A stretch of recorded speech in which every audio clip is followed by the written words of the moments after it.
درنو ملګرو، زما لاس کې قلمونه خو ګوریه. زه قلم ته اړتیا نه لرم، ما په کمپیوټر لیکل کوم. خو کله چې په لار کې قلم پروت وي راخلم یې، که یو بل ځای ووینمه چې غورځېدلی وي راپورته کوم یې. دا یعنې د 2021 کال سپټمبر میاشتې راهیسې ما راوړي دي، ټول کړي مې دي. او اوس چې زموږ کډه کور ته روانه ده له هوټل نه، نو چې سامان مې ټولاوه دا قلمونه مې ټول راټول کړه.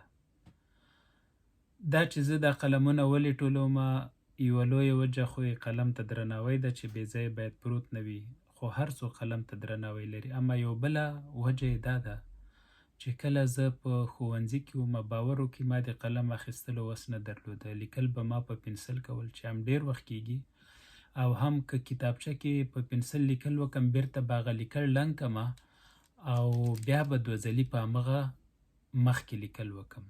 یعنې موږ په دومره غریبۍ کې درس ویلی چې د قلم اخیستلو وس هم نه درلوده، په پنسل هم لیکل کول، او پنسل باندې په دوو وجو کول. یو دا چې قلم اخیستلو وس نه و، دویم دا چې که په قلم لیکل وکړم بیا یو ځل به په کتابچه کې لیکل کوم، خو که په پنسل لیکل وکړم بیرته به یې ړنګ کړم، په کتابچه کې به بیا لیکل وکړم. خو همغه غریبي چې د قلم اخیستلو وس هم نه درلوده، زموږ د تعلیم او د زده کړو خنډ نه شوه. هڅه مو وکړه، مبارزه مو وکړه، تر دې ځایه مو ځان ورساوه چې اوس دا دی په برطانیه کې اوسېږو.